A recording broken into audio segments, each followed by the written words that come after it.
এক নম্বর অঙ্কে যেটা উদাহরণ 1 নম্বরে আমাদের আছে, মনে করো এবিসি কোম্পানি আর্থিক ব্যবস্থাপক মিস্টার আসলাম ক এবং খ নামে দুটি বিনিয়োগ প্রকল্প বিনিয়োগের চিন্তা ভাবনা করছেন এবং প্রকল্প দুটির বিস্তারিত বিবরণ নিচে দেওয়া হলো। এখানে প্রারম্ভিক বিনিয়োগ আছে ক প্রকল্প, এখানে দুইটা প্রকল্প আছে, একটা ক এবং হলো খ। এখানে আসসালামু আলাইকুম। ওয়ালাইকুম আসসালাম। দেখো, ক প্রকল্পে আমাদের বিনিয়োগের পরিমাণ কত, 60,000 টাকা এবং খ প্রকল্পের বিনিয়োগের পরিমাণও 60,000 টাকা। এখানে আমাদের পরবর্তী যে ইনফরমেশনগুলো দেওয়া আছে সেগুলো হলো, এই ক প্রকল্প থেকে আমাদের যে পরিমাণ আন্তঃপ্রবাহ হয়েছে বা আমাদের কী পরিমাণ টাকা আসছে সেটা হলো কর পরবর্তী নিট মুনাফা আমাদের দেওয়া আছে এখানে। তাহলে কর পরবর্তী নিট মুনাফা প্রথম বছরে হয়েছে 6,300, দ্বিতীয় বছরে 5,400, তৃতীয় বছরে 14,100 এবং চতুর্থ বছরে 8,160 এবং পঞ্চম বছরে 12,360 টাকা এবং আয়ুষ্কাল দিয়ে আছে 5 বছর, যেহেতু 5 বছর, এবং ভগ্নাবশেষ মূল্য দিয়ে আছে আমাদের 3,000 টাকা এবং খ প্রকল্পের কর পরবর্তী নিট মুনাফা দিয়ে আছে। যদি এখানে আমাদের তো অঙ্কের মধ্যে কর পরবর্তী নিট মুনাফা দিয়ে আছে, অনেক অঙ্কে কর কর দেওয়া থাকবে না বা কর পূর্ববর্তী নিট মুনাফা দেওয়া থাকবে, তাহলে সেই ক্ষেত্রে আমাদের কর পরবর্তী নিট মুনাফা বের করে তারপরে অঙ্ক করতে হবে। সে ধরনের অঙ্ক আসলেও আমরা সেটা সামনে করব। তা দেখো, খ প্রকল্পের ক্ষেত্রে আমাদের 12,000 টাকা প্রথম বছরে, তারপরে 10,000, 8,000, 4,800 এবং 6,060 টাকা হলো পঞ্চম বছরে এবং 5 বছর মেয়াদ, ভগ্নাবশেষ মূল্য 3,000 টাকা। তাহলে এখান থেকে আমরা কী বের করব, এখানে গড় বিনিয়োগ আমাদের কত হয়েছে বা এখানে গড় মুনাফার হার যেটা আছে আমরা সেই গড় মুনাফার হারটা বের করব। তাহলে প্রথমে আমরা দেখো গড় মুনাফার হার নির্ণয় করি এবং কোন প্রকল্পটি গ্রহণ করা উচিত সেখানে আমরা শিখছিলাম। এখানে কতগুলো আমাদের গ্রহণযোগ্যতার যে সকল মাপকাঠি বা আমরা কিভাবে গ্রহণ করব নাকি গ্রহণ করব না সেক্ষেত্রেও আমরা দেখছিলাম। তাহলে দেখো, এখন আমরা জানি গড় মুনাফার হার কোনটা, সূত্র কি, এখান থেকে আমাদের গড় মুনাফার হারটা বের করতে হবে এবং কি পরিমাণ কোন প্রকল্পটি গ্রহণ করব এবং করব না, কী জন্য করব না সেটা আমাদের দেখাতে হবে। তাহলে উদাহরণ 1 নম্বরে আমাদের যে অঙ্ক আছে, আমরা জানি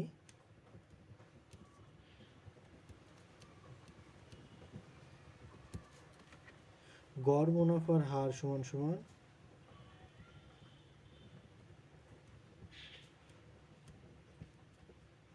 তাহলে গড় মুনাফার হার সমান সমান কি আমাদের গড় কর পরবর্তী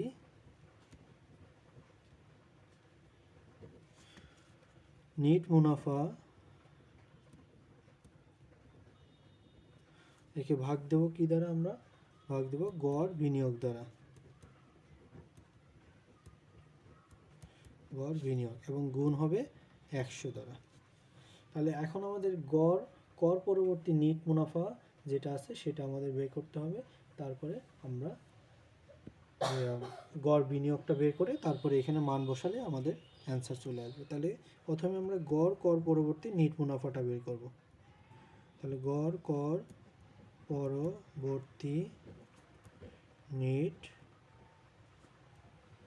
মুনাফা, তাহলে এটা আমরা কিভাবে বের করব, যেই নিট গড় কর পরবর্তী নিট মুনাফা দিয়ে আছে সেই সকল বছরের 5 বছরের নিট মুনাফা দিয়ে আছে, সেই 5 বছরের আমরা নিট মুনাফা যোগ করব এবং ভাগ দেব কি দ্বারা, আমরা ভাগ দেব 5 বছর, যেহেতু আছে 5 বছর দ্বারা ভাগ দেব। তাহলে এখানে প্রথমে আছে আমাদের, এখানে সমান সমানটা একটু নিচে লিখি যেহেতু অনেক বড়। প্রথমে আছে প্রথম বছরে ক বছরে আছে 6,300 টাকা, তারপরে 5,400 টাকা, তারপরে 14,100 টাকা যোগ 8,160 টাকা প্লাস 12,360 টাকা। গড় কর পরবর্তী নিট মুনাফাগুলার প্রথমে আমাদের নিট মুনাফাটা যোগ করলাম উপরে, আর নিচে কত হবে, 5 বছরের আমাদের নিট মুনাফা দিয়ে আছে সেই 5 বছর দ্বারা ভাগ হবে। তাহলে এখানে সবগুলো যোগ করলে কত হবে আমাদের, দেখো 6,300 যোগ 5,400 যোগ 14,100 যোগ 8,160 যোগ 12,360 করার পরে 46,320 হলো। 320 ভাগ 5 হবে, 5 দ্বারা ভাগ করলে আমাদের হবে 9,264 এত টাকা। এটা হলো গড় কর পরবর্তী নিট মুনাফা। এবার আমাদের আর কি বাকি আছে, গড় বিনিয়োগটা বাকি আছে। তাহলে গড় বিনিয়োগটা বের করতে হবে কিভাবে, গড় বিনিয়োগ এর সূত্রটা কি আমাদের, যেটা প্রারম্ভিক যে বিনিয়োগটা থাকবে, বিনিয়োগ এর সাথে যোগ করতে হবে ভগ্নাবশেষ মূল্যটা যোগ করতে হবে।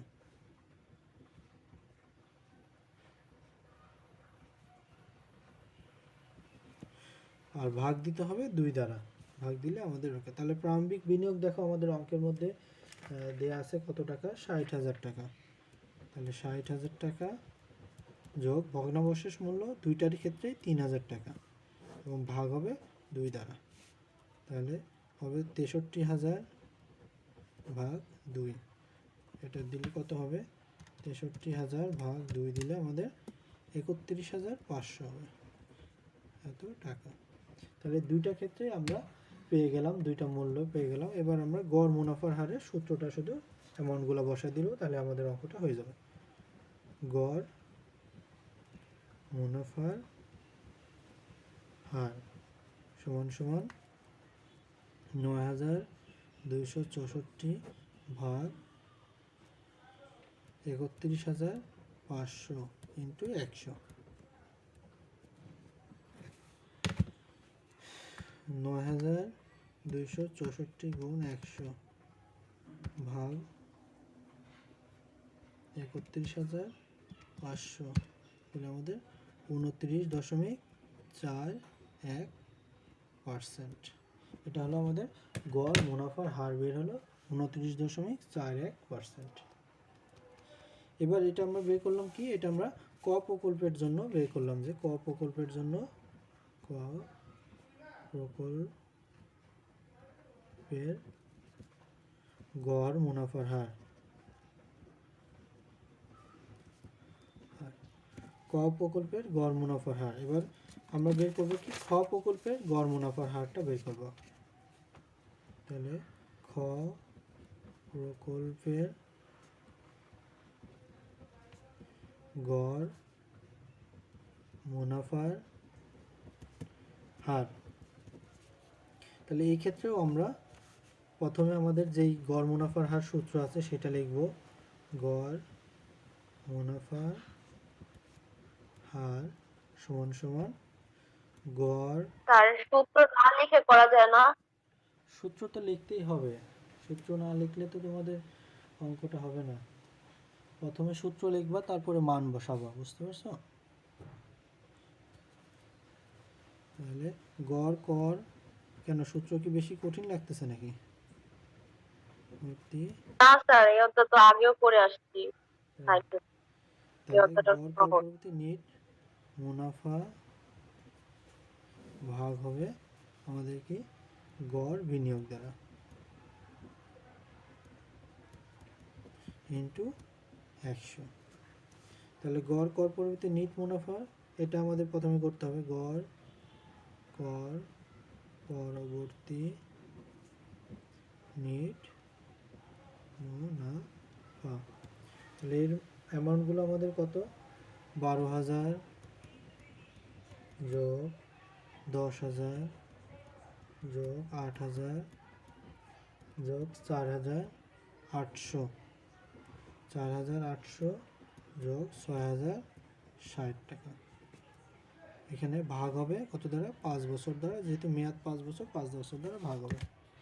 তাহলে 12,000 যোগ 10,000 যোগ 8,000 যোগ 4,800 যোগ 6,060, এগুলো আমাদের হলো 40,860 ভাগ 5, 8,172 টাকা। তাহলে এইটা হলো আমাদের গড় পরবর্তী। এবার গড় বিনিয়োগ করতে হবে, বিনিয়োগ গড় বিনিয়োগ আমাদের যেটা প্রারম্ভিক মূল্য, প্রারম্ভিক কত আছে আমাদের 60,000 টাকা, প্লাস ভগ্নাবশেষ আছে আমাদের 3,000 টাকা, আর ভাগ হবে 2 দ্বারা, তাহলে 63,000 ভাগ 2 এখানে দিলে 31,500 হবে। এই হলো আমাদের গড় বিনিয়োগ। এবার এখান থেকে আমরা কিভাবে করব, গড় মুনাফার হারটা বের করব।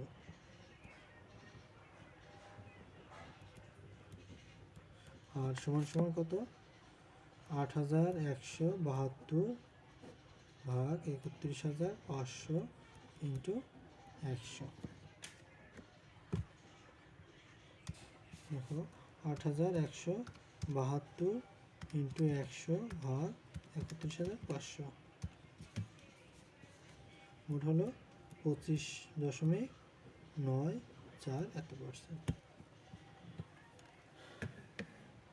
দেখো এই দুইটার মধ্যে আমাদের হলো, দেখো এখানে গড় মুনাফার হার বের হলো, ক প্রকল্পের ক্ষেত্রে আমাদের বের হলো কত, 29.41%, আর খ প্রকল্পের ক্ষেত্রে আমাদের বের হয়েছে কত, 25.94%। তাহলে এই দুটার মধ্যে কোনটা ভালো আমাদের, যখন আমাদের দুইটা প্রকল্পের ক্ষেত্রে বিনিয়োগ করতে হবে বা দুইটা প্রকল্পের মধ্যে যে কোনো একটিতে বিনিয়োগ করতে হবে, তাহলে যেটি আমাদের ভালো বা যেটাতে আমাদের বেশি থাকবে সেটা আমাদের গড় মুনাফা। সাধারণত মুনাফার হার যেখানে বেশি হবে সেখানে আমাদের বিনিয়োগ করা উচিত হবে বা সেটা আমাদের জন্য লাভজনক হবে। আর যেখানে খরচ হবে, ধরো ঋণের খরচ অথবা বিভিন্ন ধরনের ব্যয় হবে, সেই ব্যয়গুলোর মধ্যে যেখানে আমাদের যত কম ব্যয় হবে সেটা আমাদের প্রতিষ্ঠানের জন্য ভালো। কিন্তু মুনাফার দিক থেকে বিবেচনা করতে হবে, যেখানে যত বেশি বা সবচেয়ে বেশি যেখানে আমাদের মুনাফাটা লাভ হবে সেখানেই আমরা বিনিয়োগ করব। তাহলে এই ক প্রকল্প এবং খ প্রকল্পের মধ্যে কোনটা গ্রহণ করব, ক প্রকল্পে আছে 29 আর খ প্রকল্পে আছে 25.94, এখান থেকে আমরা ক প্রকল্পটি গ্রহণ করব। তাহলে এখানে ক মন্তব্য, ক প্রকল্পের গড় মুনাফার হার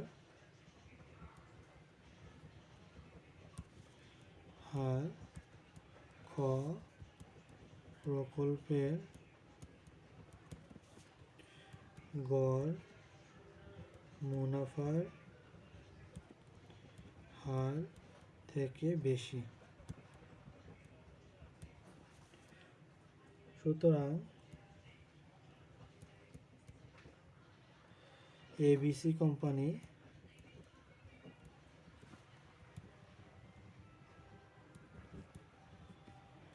ক প্রকল্পটি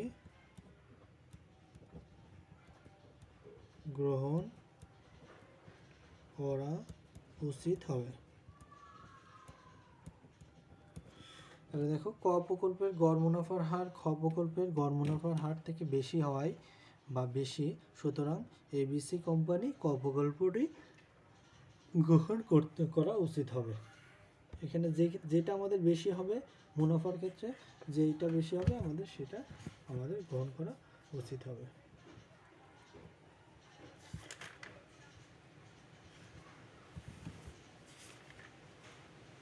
এবার আমাদের আরেকটা অঙ্ক দেখো, আমরা দেখি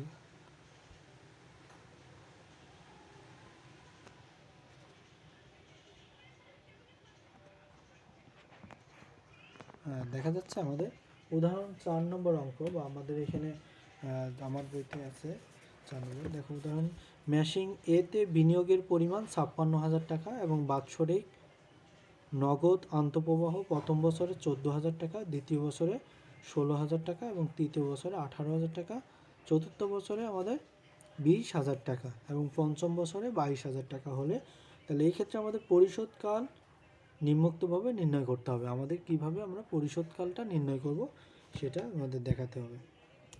তাহলে পরিশোধকালের আমাদের সূত্র কি, পরিশোধকালের সূত্র হলো আমাদের পিবিপি বা পেব্যাক সময়, যেই সূত্রটা শিখছিলাম সেই ক্ষেত্রে আমাদের পরিশোধকাল সময়। আমরা এখানে পরিশোধকালের ক্ষেত্রে দুইটা সূত্র শিখছিলাম, একটা হলো আমাদের প্রাথমিক বিনিয়োগ যদি সব সমান হয় তাহলে সেক্ষেত্রে এক সূত্র শিখছিলাম, এবং যখন আমাদের প্রাথমিক বিনিয়োগ যদি সমান না হয় তাহলে সেক্ষেত্রে আমরা আরেকরকম সূত্র শিখলাম, বা আমাদের আন্তঃপ্রবাহ যেটা আছে সেটা যদি আমাদের সমান না হয় তাহলে সেক্ষেত্রে আমরা দুইটা ভিন্ন রকম সূত্র শিখছি। তাহলে প্রথমে সেই দুইটা সূত্র আমরা লিখে নিয়ে তারপর অঙ্ক অনুযায়ী আমরা সূত্র বসাচ্ছি। তো প্রথমে যদি প্রাথমিক আমাদের পেব্যাক বা নগদ আন্তঃপ্রবাহ যদি সমান হয়, মানে প্রতি বছর সমান হয়, ধরো তুমি কোথাও ব্যাংকে টাকা জমা রাখছো 5 লক্ষ টাকা, তুমি 10% হারে প্রত্যেক বছর সমান হারে 5 বছর পর্যন্ত একই পরিমাণ টাকা, 5 লক্ষ টাকার উপরে যদি 10% হয় তাহলে দেখো 50,000 করে তুমি প্রত্যেক বছর পাবা। এটা হলো যে কোনো এই তোমার আয়ের বা তোমার এই সুদের কোনো পরিবর্তন হবে না। এই ক্ষেত্রে আমাদের সূত্রটা কি হবে, তখন পে ব্যাক সময় সমান সমান প্রাথমিক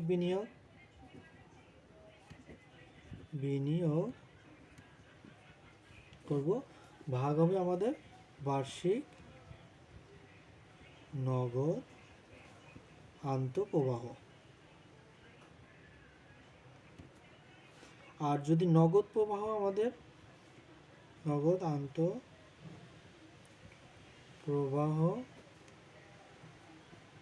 যদি সমান না হয় তাহলে সেক্ষেত্রে আমাদের সূত্র কি হবে, তাহলে সেক্ষেত্রে আমাদের পে ব্যাক সময় সমান সমান কি হবে আমাদের A plus N CO minus C divided by D.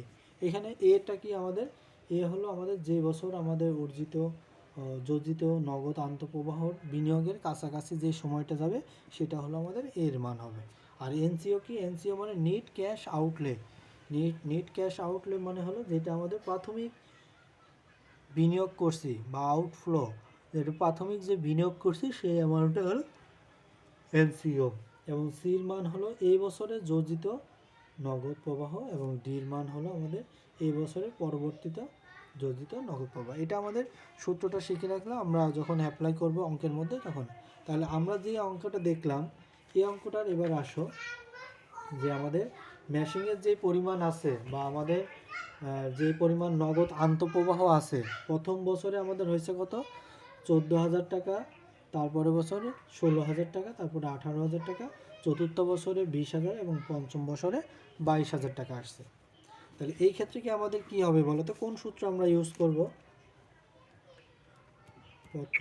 দুই নাম্বারটা ওই যে দুই নম্বরটা সূত্র ইউজ করব। তার প্রথম বছরে আমাদের কত হয়েছে 16,000, তারপরে কত 18,000, তারপরে 20,000, তারপরে 22,000,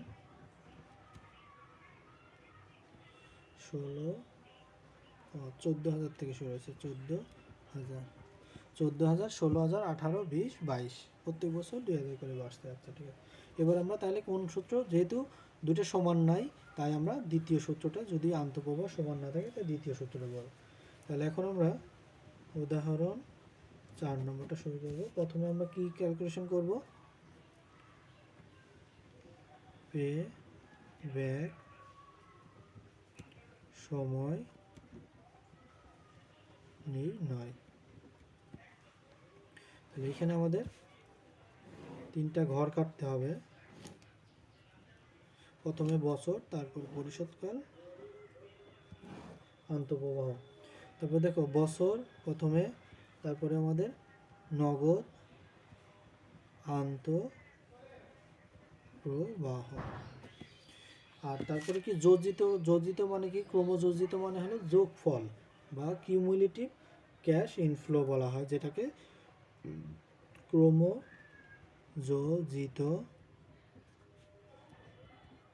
বাৎসরিক নগদ প্রবাহ। তাহলে ক্রমযোজিত, তাহলে এইখানে বছর করে ক্রমযোজিত মানে হলো যোগফল করতে হবে কোনগুলোর, এই আন্তঃপ্রবাহের আমরা যোগফল করব। তাহলে 1 বছর, 2 বছর, 3 বছর, 4 বছর, 5 বছর, এখানে আমাদের প্রথম বছরে ছিল 14,000, দ্বিতীয় বছর ছিল আমাদের 16,000, তৃতীয় বছর 18,000, চতুর্থ বছর 20,000, পঞ্চম বছর 22,000 টাকা। আর কর্মযোজিত হলো এই আন্তঃপ্রবাহগুলো যোগফল করব। তো প্রথমে হলো 14,000, তারপরে 14,000-এর সাথে 16,000 যোগ করলে আমাদের 30,000 হয়। তারপরে 30-এর সাথে 18 করলে 48,000 হয়। আর তারপরে 48-এর সাথে 20 যোগ করলে আমাদের কত হয়? 48-এর সাথে 20 যোগ করলে আমাদের 68,000 হয়। আর 48-এর সাথে 22 করলে 90,000 হয়। এই অঙ্ক মনে হচ্ছে করছিলাম, তোমাদেরকে করে দিয়েছিলাম নাকি অঙ্ক? কেমন মনে হচ্ছে করছিলাম মনে হচ্ছে। দেখো, তাহলে এখানে আমাদের হলো ক্রমযোজি। এখান থেকে আমাদের এই সূত্র অনুযায়ী আমরা মান বসাবো কোনটা কি হবে। তাহলে দেখো আমাদের প্রাথমিক বিনিয়োগটা কত ছিল? প্রাথমিক বিনিয়োগ ছিল আমাদের 56,000 টাকা। এখন এই 56,000-এর কাছাকাছি কিন্তু কম, সেই যোগফলটা কত? 14,000 56,000 থেকে কম, কিন্তু এটা অনেক দূরে। 30,000 এটাও 56,000 থেকে কম। 48,000 এটা 56,000 থেকে কম কিন্তু কাছাকাছি। আর 68,000 এটা 56,000 থেকে বেশি হয়ে গেছে। তাহলে এইখানে আমরা যাব না, আমরা হলো যেই 48,000 টাকা যেটা এই যোগফল, যেখানে আমাদের এই প্রাথমিক বিনিয়োগের কম হবে এবং কাছাকাছি হবে, সেই মানটা প্রথমে নেব। এই মানটা কি আমাদের হবে? এই মানটা হবে সি। এটা ঘরের মধ্যে লিখে দিবা, তাহলে আমাদের বুঝতে সুবিধা। তাহলে এর বছর যেটা হবে, এই ক্রমযোজিত বাৎসরিক নগদ প্রবাহর যেই টাকাটা আছে 48,000, এর যেই বছরটা, এই বছরটা হবে আমাদের এর মান, বা ক্রমযোজিত যেই বছর কাছাকাছি হবে বা যেটা মান হবে, সেই বছরটা হলেও আমাদের এর মান হবে। এবং এই ক্রমযোজিত নগদ আন্তঃপ্রবাহ হবে আমাদের সির মান। এবং ডির মান কোনটা হবে?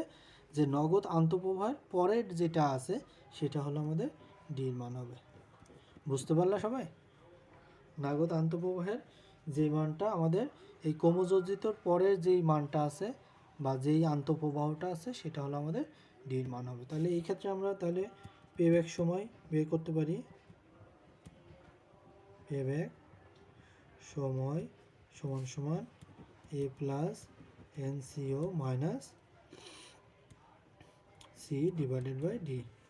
তাহলে এর মান কত আমাদের 3 বছর। তাহলে 3 বছর লিখলাম। এনসিও কত? 56,000 টাকা। আর সির মান কত? সির মান হলো 48,000 টাকা। এবং ভাগ দেব ডি দ্বারা। ডি আমাদের মান কত হয়েছে? যেটা আমাদের নগদ আন্তঃপ্রবাহের ক্রমযোজিত যেই সংখ্যা আছে তার পরেরটা হবে আমাদের ডির মান। তাহলে এটা হবে 20,000 টাকা। এখানে করো আমাদের কত আসবে? 56,000 মাইনাস 48,000 ভাগ 20,000 দিলে আমাদের দেখো 3.4 আসবে। তাহলে 3.4 বছর। বুঝতে পারলাম?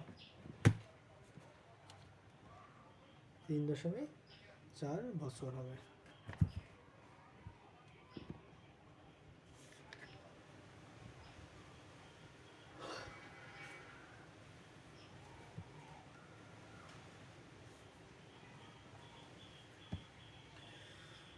এবার এটা বুঝতে পারলে পরবর্তীতে আরেকটা অঙ্ক আমরা দেখি।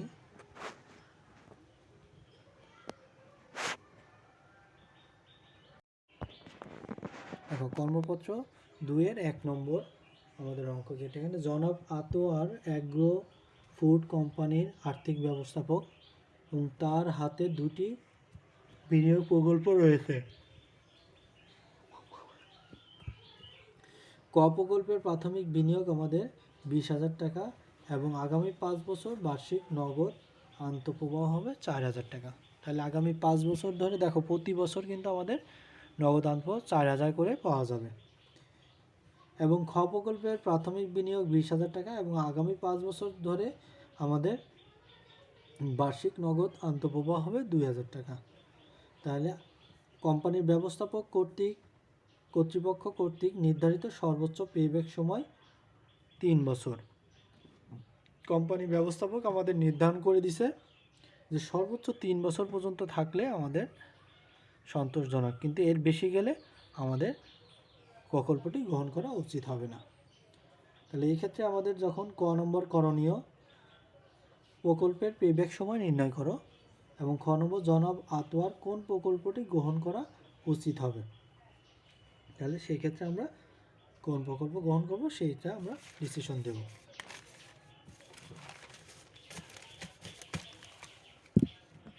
বুঝতে পারছো সবাই কোশ্চেনটা কি বলছে আমাদের? তাহলে আমরা দেখো এখানে দুইটা প্রকল্প আছে, দুইটাই আমাদের এখানে আন্তঃপ্রবাহের হার সমান, এখানে কোনো অসমান নাই।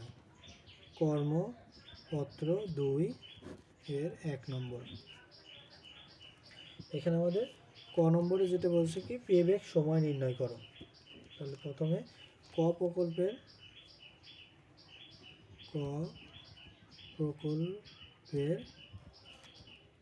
পেব্যাক সময়,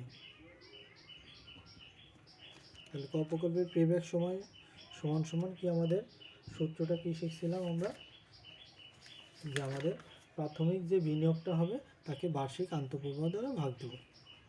তাহলে প্রাথমিক বিনিয়োগ ভাগ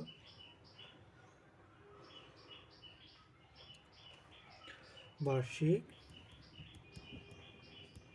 নগদ আন্তঃপ্রবাহ।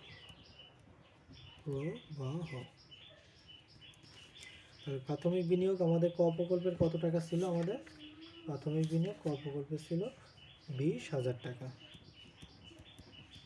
এবং বার্ষিক নগদ আন্তঃপ্রবাহ 4,000 করে। তাহলে এখানে কত হবে, 5 বছর। এবার খ প্রকল্পের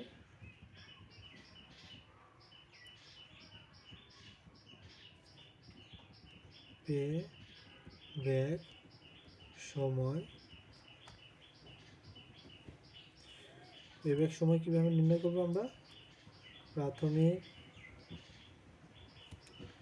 বিনিয়োগ ডিভাইডেড বাই বার্ষিক নগদ আন্তঃপ্রবাহ।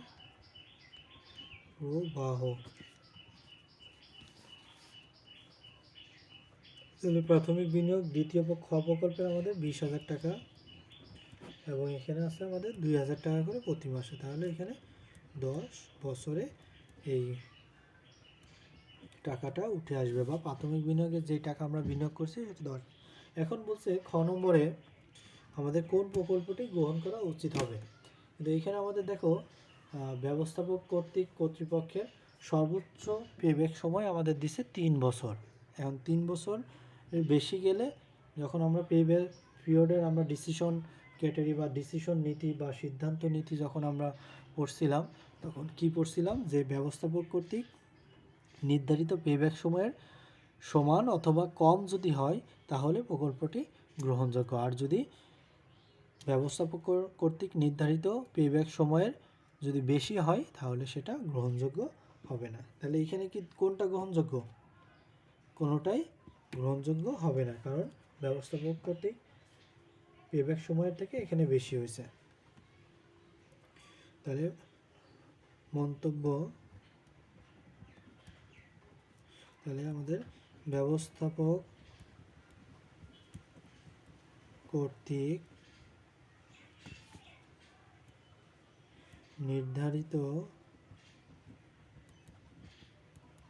পেব্যাক সময় হলো 3 বছর। তাহলে 3 বছর হলো আমাদের ব্যবস্থাপক কর্তৃক নির্ধারিত সময়। এখানে ক প্রকল্পের পেব্যাক সময় 5 বছর, এবং খ প্রকল্পের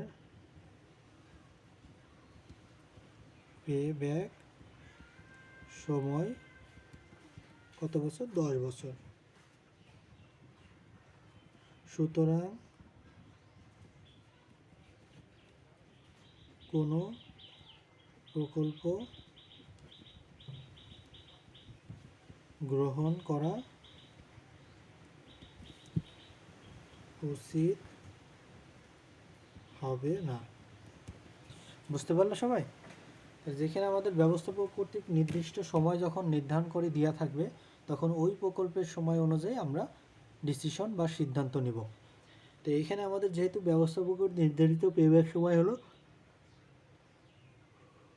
3 বছর, তাই এখানে আমাদের ক প্রকল্পের 5 বছর এবং খ প্রকল্পের পেব্যাক সময় 10 বছর হওয়ায়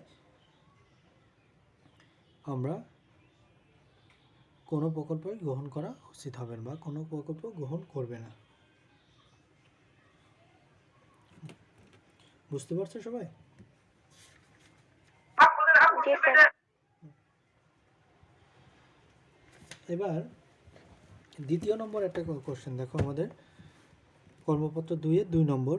জনাব তালহা লিভার ব্রাদার্স লিমিটেড এর আর্থিক ব্যবস্থাপক এবং তার হাতে 2টি বিনিয়োগ প্রকল্প রয়েছে, যার মধ্যে একটি প্রকল্প গ্রহণ করতে হবে। তার মানে এই ক এবং খ প্রকল্পের মধ্যে যে কোনো একটি প্রকল্প গ্রহণ করতে হবে এবং প্রতিটি প্রকল্পের প্রাথমিক বিনিয়োগ 1,20,000 টাকা। মানে ক প্রকল্পেরও 1,20,000, খ প্রকল্পেরও 1,20,000 টাকা। কোম্পানির ব্যবস্থাপনা কর্তৃক নির্ধারিত পেব্যাক সময় হলো 4 বছর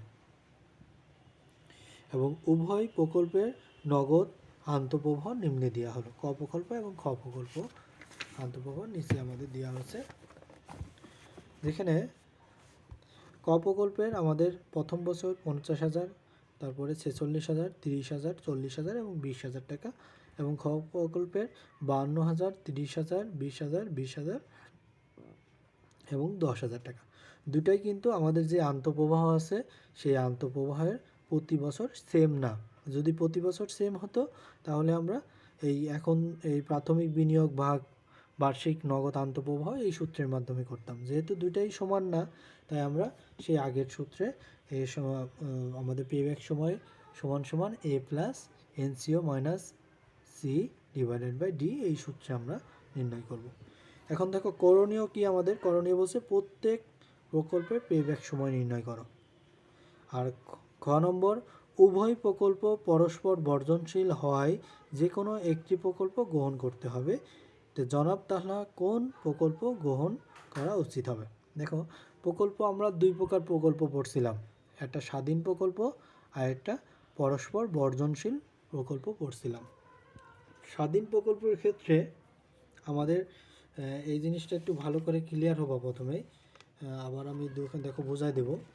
এখানে স্বাধীন প্রকল্পের ক্ষেত্রে দেখো একটা জিনিস কি, এখানে ব্যবস্থাপক কর্তৃক আমাদের নির্ধারিত পেব্যাক সময় কত দিয়ে আছে? 4 বছর। এখন যদি ক প্রকল্পের 3 বছর হলো এবং খ প্রকল্পের ধরো হলো 3.5 বছর, এখানে দুইটা ক প্রকল্পের ধরো 3 বছর হলো পেব্যাক সময়। 2 প্রকার প্রকল্প আছে, একটা হলো স্বাধীন প্রকল্প, একটা হলো পরস্পর বর্জনশীল প্রকল্প। তাহলে যখন আমরা স্বাধীন প্রকল্প হবে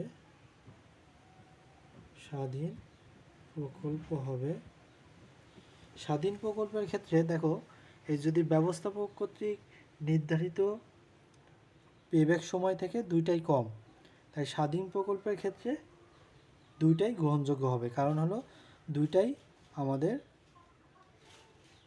এই ব্যবস্থাপক কর্তৃক নির্ধারিত পেব্যাক সময় থেকে কম হবে। তখন আমরা লিখব ক ও খ দুইটি গ্রহণযোগ্য। এবং যখন পরস্পর বর্জনশীল হবে, বর্জনশীল প্রকল্পের ক্ষেত্রে এখানে আমরা কি শিখছিলাম যে পরস্পর বর্জনশীল প্রকল্পের যে কোনো একটি যখন আমরা প্রকল্প গ্রহণ করব তখন আরেকটি প্রকল্প আমাদের অটোমেটিক্যালি বাদ হয়ে যাবে।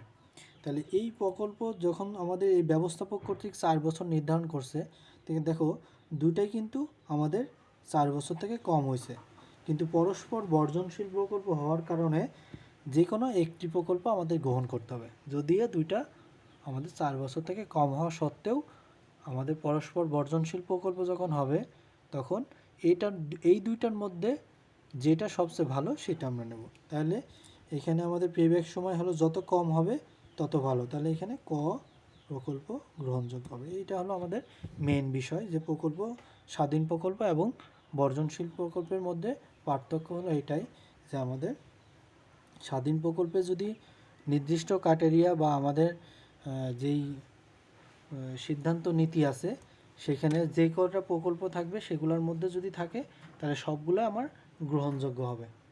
আর পরস্পর বর্জনশীল হলে আমাদের যদি ব্যবস্থাপক কর্তৃক এর মধ্যে থাকেও তারপরে আমাদের গ্রহণযোগ্য হবে না, যদি একটা নিলে আরেকটা অটোমেটিক্যালি বাদ হয়ে যাবে। বুঝতে পারলে সবাই? জি স্যার। কারো কোনো কনফিউশন থাকলে আমাদের কোশ্চেন করতে পারো, তাহলে কোশ্চেন করলে আমরা আবার অ্যান্সার দেবো। দেখো তাহলে এই ক্ষেত্রে আমাদের যেই প্রকল্প আছে দুইটা, আমরা পেব্যাক সময়টা নির্ণয় করি, পেব্যাক সময় নির্ণয় করে তারপর আমরা করি। তাহলে 2 নম্বর অঙ্ক, কর্মপত্র 2-এর 2 নম্বর অঙ্ক। প্রথমে ক নম্বরে বলছে আমাদের প্রত্যেক প্রকল্পের পেব্যাক সময় নির্ণয় করতে। তাহলে আমরা প্রথমে ক প্রকল্পের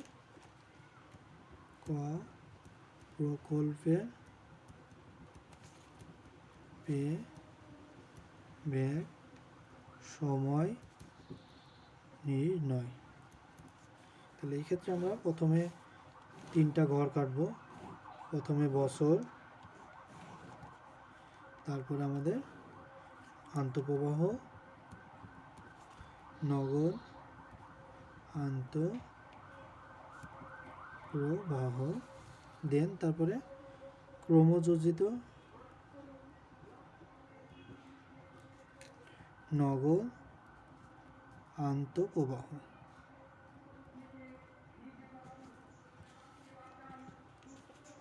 তাহলে বছর 1, 2, 3, 4, 5। প্রথম বছর 50,000, দ্বিতীয় বছর 46,000, তৃতীয় বছর 30,000। স্যার হ্যাঁ বলো। আগের অঙ্কে তো আপনি ক্রমযোজিত বাৎসরিক নগদ প্রবাহ দিচ্ছিলেন, এটার ভিতরে ক্রমযোজিত নগদ প্রবাহ কেন দিলেন?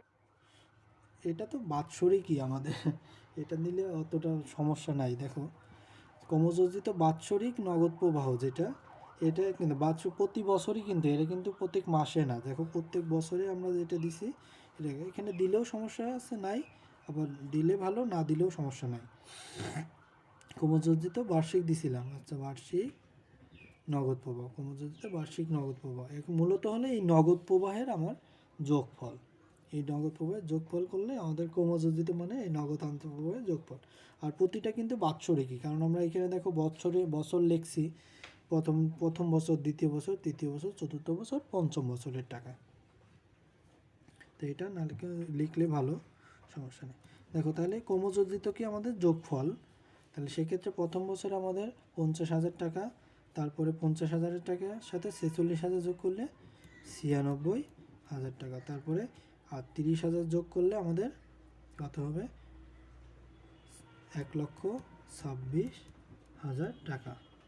তারপরে 26 সাথে 40 করলে 50,000 যোগ 46 প্লাস 30,000 যোগ 40,000 করলে 1,66,000 যোগ 20,000 করলে আমাদের 1,86,000 টাকা আসবে।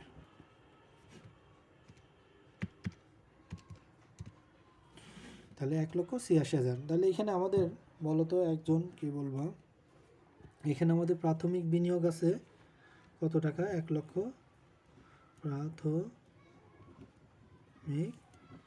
বিনিয়োগ, ওইটা এখানে লিখি, আমাদের প্রাথমিক বিনিয়োগ NCO সমান সমান কত টাকা দিয়ে আছে আমাদের প্রাথমিক বিনিয়োগ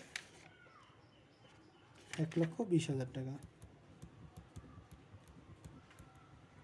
এবার আরিফা বলো তো আমরা এখানে কোনটা আমাদের সির মান হবে বা কোনটা আমাদের ইয়ার মান হবে, এর মান হবে? স্যার ওই যে 96,000 টাকা এর মান হবে। 96,000 টাকা হবে। কেন হবে এটা? কারণ স্যার 1,26,000 টাকা তো 1,20,000 থেকে বেশি, এর জন্য তাহলে আমাদের 1,96,000। হ্যাঁ আমাদের নিতে হবে কোনটা, যেটা হলো প্রাথমিক বিনিয়োগ থেকে কম এবং সবচেয়ে কাছাকাছি মান যেটা হবে সেটা আমরা নেব। তাহলে প্রাথমিক বিনিয়োগ থেকে কম 1,20,000 থেকে কম হলো 96,000 টাকা, যেটা একদম কাছাকাছি মান। আর 50,000 হলেও নেওয়া যেত, কিন্তু এটা আমাদের কাছাকাছি মান না, এরপরেও আমাদের আরেকটা আছে, এই কারণে এটা। তাহলে এই কর্মযোজিত নগদ বার্ষিক নগদ আন্তঃপ্রবাহের যেই বছরে হবে সেই বছরটা হবে আমাদের এর মান। এবার সির মান কোনটা হবে বলো তো? সির মান তো হলো, ডির মান কোনটা হবে? এর মান স্যার 30,000 টাকা হবে। 30,000 টাকা হবে, কারণ নগদ আন্তঃপ্রবাহের যেটা যে ক্রমযোজিত নগদ আন্তঃপ্রবাহ তার পরবর্তী বছরের নগদ আন্তঃপ্রবাহ হলো আমাদের ডির মান। তাহলে পে ব্যাক সময় সমান সমান A plus NCO minus C divided by D. তাহলে এ হলো আমাদের 2 বছর প্লাস এনসিও কত 1,20,000 মাইনাস 96,000 ভাগ হলো ডি নম্বর, ডি হলো 30,000। সহজ না অঙ্ক আমাদের? খুবই সহজ। 1,20,000 মাইনাস 96,000 ভাগ 30,000, তাহলে হবে 2 যোগ 0.8, তাহলে 2.8 বছর। এত বছর হলো আমাদের ক প্রকল্পের পেব্যাক সময় নির্ণয় করতে। এবার হলো খ প্রকল্পের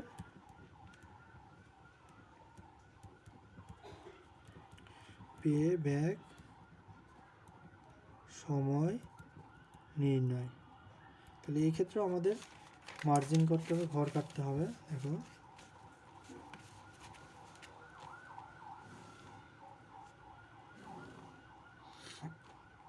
ঘর কাটতে হবে বছর, এটা হবে বছর প্রথমে, তারপরে নগদ আন্তঃপ্রবাহ, তারপরে কি আমাদের ক্রমযোজিত বার্ষিক নগদ আন্তঃপ্রবাহ। তাহলে 1 বছর 2 বছর 3 বছর 4 বছর 5 বছর, আর এটা ছিল আমাদের 52,000 30,000 20,000 20,000 10,000।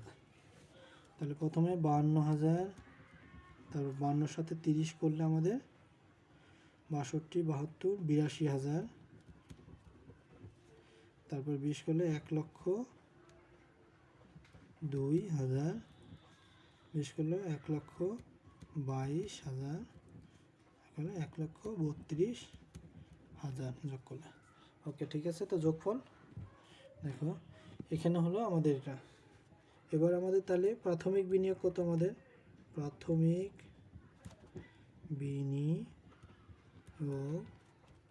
এনসিও সমান সমান কী হবে? এবার আমাদের আনিকা বলবা, আনিকা বলো তো এখানে কোনটা আমাদের সির মান হবে, ডির মান হবে এবং এর মান কোনটা হবে সেই মানটা আমাদের বলবো। 1,20,000 টাকা।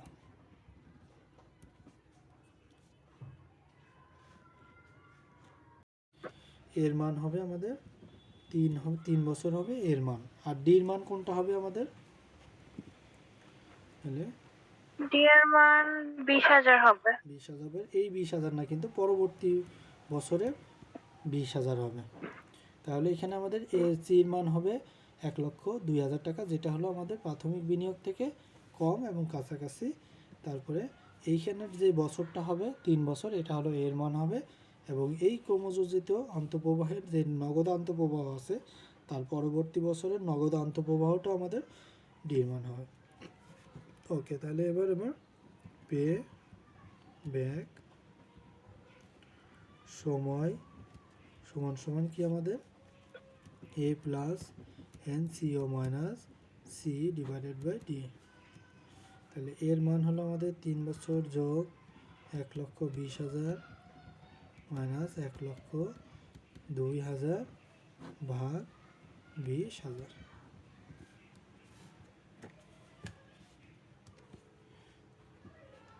তাহলে 1,20,000 মাইনাস 1,02,000 ভাগ 20,000, 3 প্লাস 0.9 সমান সমান 3.9 বছর।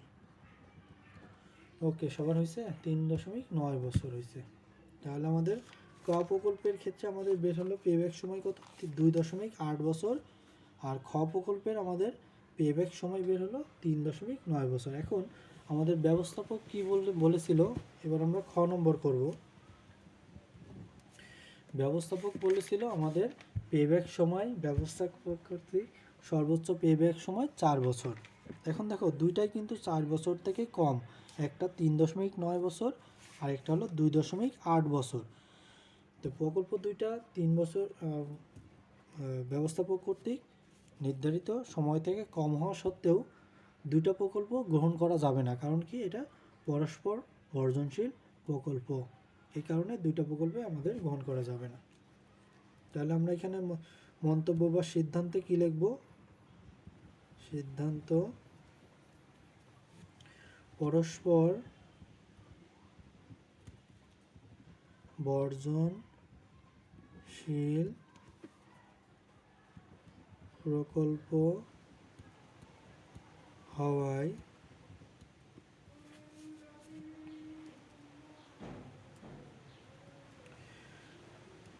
দুটি প্রকল্প ব্যবস্থাপক কর্তৃক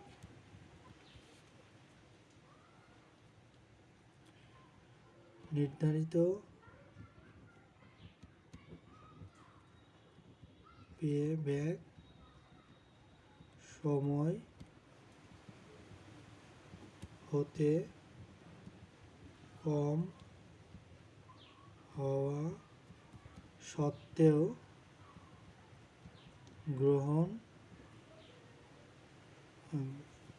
সত্ত্বেও একটি প্রকল্প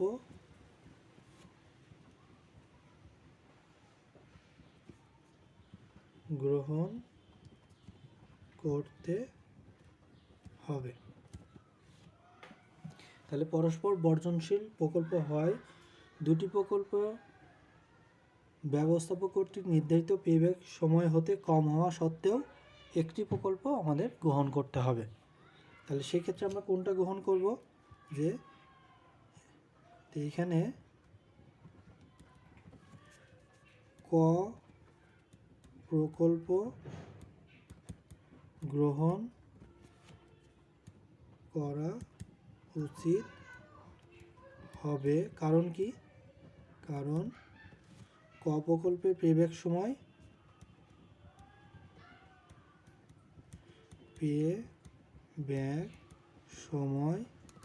খ প্রকল্প হতে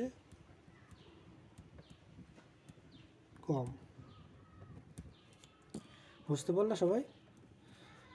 এটা আমাদের সিদ্ধান্তের মধ্যে লিখে দিবা, যে সিদ্ধান্ত যে পরস্পর বর্জনশীল প্রকল্প হওয়ায় দুটি প্রকল্প ব্যবস্থাপক কর্তৃক নির্ধারিত পেব্যাক সময় হতে কম হওয়া সত্ত্বেও একটি প্রকল্প গ্রহণ করতে হবে।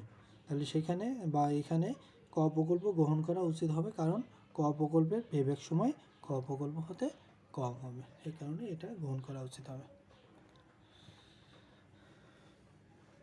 ওকে, আর আরেকটা অঙ্ক তোমাদের বাড়ির কাজ থাকবে, যেটা হলো তোমাদের 3 নম্বর, যেই আমাদের Riaz food agro food limited এর ব্যবস্থাপক, এই অঙ্কটা তোমাদের বাড়ির কাজ থাকবে, এটা তোমরা করবে। যেমন রিয়াজ অ্যাগ্রো ফুড কোম্পানি আর্থিক ব্যবস্থাপক এবং তার হাতে 2টি বিনিয়োগ প্রকল্প রয়েছে। ক প্রকল্পের প্রাথমিক বিনিয়োগ 10,000 টাকা এবং আগামী 5 বছর বার্ষিক নগদ আন্তঃপ্রবাহ 2,000 টাকা এবং খ প্রকল্পের প্রাথমিক বিনিয়োগ আমাদের 10,000 টাকা, আগামী 5 বছর বার্ষিক আন্তঃপ্রবাহ 5,000 টাকা এবং ব্যবস্থাপক কর্তৃক নির্ধারিত সর্বোচ্চ সময় 3 বছর। উভয় প্রকল্পের পেব্যাক সময় নির্ণয় করো আর রিয়াজের কোন প্রকল্পটি গ্রহণ করা উচিত হবে সেটা আমাদের ব্যাখ্যা করো উচিত হবে। তাহলে এই অঙ্ক সহজ না, কোন সূত্র হবে বলো তো? যেটা আমাদের পেব্যাক সময় সমান এক নম্বরটা, হ্যাঁ 1 নম্বর সূত্র অনুযায়ী 1 নম্বর